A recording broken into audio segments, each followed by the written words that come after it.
What's up guys, it's Average Old, making average content for the average viewer, and today I want to talk to you guys about the shady shit that Activision is doing and what's come out in the past few days regarding all of the skill-based matchmaking tests that JGod, Drifter and Exclusive Ace have done. Now before we get too far in the video, I just want to say that I'm actually trying something a bit different. I noticed that a lot of my peers in the commentary scene have been doing more sort of free-flow commentary and not writing a script, and a few of you guys have picked me up on that in the past, saying that I sound a bit wooden and that I sound like I'm reading off a script, which to be fair, yeah, I am most of the time. So today, I thought I'd just go with the flow, have a few drinks of whiskey, and just see what comes out. So in the background, I'm on Combined Arms on Crossroads, and I was going for my point blank kills, and I chose this gameplay because I think it really proves a point.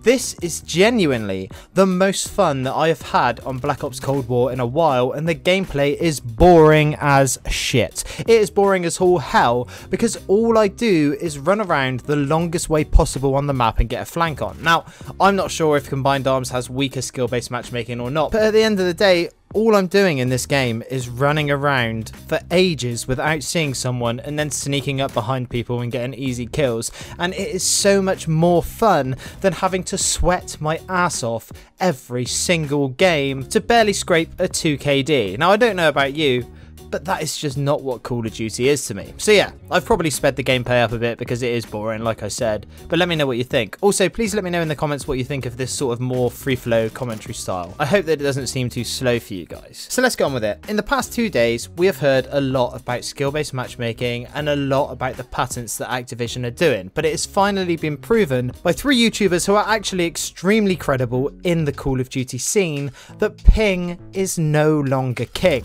Now, I have seen a few people misquote them and say things that I don't think are actually true. For one, I don't think that Activision are actively targeting good players and saying, hey, you can't be doing well, you need more ping. I don't think that's what's going on here. What I think is going on is that because there is such a smaller player base that are at a higher level, when you are at that higher level, it's going to expand that search to give you more ping rather than place you with lower skilled level people that are in a server closer to you. And I think that's what's going on there. I really don't think that they're actively searching and looking at you and saying, right, you're a decent player. How about some lag? Would you like a bit of lag with that? How about a bit of lag with your gameplay? I really don't think that's what's going on, but it is still shit, and it's still quite a big issue. Look, I know that there are so many of you that are going to try and give me the argument of, oh, you just want to stomp noobs and you just need to get good because you can't play people on your own skill level. And look, I get that, I do understand that, but you have to realise that Call of Duty is not a competitive shooter in its nature. It's not designed to be played like that. If it was, then we wouldn't have things like score streaks and camo challenges. It's meant to be an extremely casual experience. And I think that if we were all mixed into the same lobbies, that the worst players aren't going to have an awful time and just straight up quit, because none of us did. All of us, when we started, were god awful at the game, and I can guarantee you that. So why do they think that all of a sudden the worst players are going to think that they're not going to be able to enjoy the game anymore? It just doesn't make sense. And not only that, when you do have such a strict skill-based matchmaking system imposed, you need a rank, you need something that you're working towards, and you need something to show for all of your hard work. Otherwise, there's just no point in getting any better. And another thing that's quite interesting that they came up with in all of these tests is that this isn't skill-based matchmaking at all. I said this in a previous video, but skill-based matchmaking would no way fluctuate your lobbies in the same way that this does. So what is this? All of this is a retention-based matchmaking system, meaning that it's not about being placed with players that are also good like you are. It's about making sure that everyone plays the game for the longest amount of time possible. And if you feel like you're being manipulated because of this, well, guess what, pal? You bloody are. You are being manipulated by Daddy Activision. They want your hard-earned cold cash and they want it fast, and the only way that they can think about doing that is to make sure that you don't get scared by some big nasty player who's jumping around a corner. So they're going to place all of the people who are not good at Call of Duty in the same lobbies so that they can just run around having a gay old time.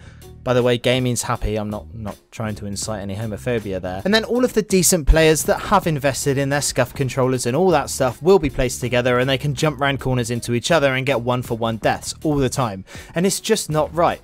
Now, the other thing that has been brought out in this is that within this skill-based matchmaking system, there's a very, very, very heavy emphasis on the team balancing. And you can see this in a lot of Blame Truth's videos, who is a very good Call of Duty player, and if you watch any of his Black Ops 4 content, you'll know that he can really carry his whole team. But what happens is because he's a high skill player, they put him into lobbies with people who are about his skill level. There's no way that they can put you in a lobby with actual clones of yourself, because then the waiting times would be absolutely astronomical and your ping would go through the roof because they'd be trying to match you halfway across the world.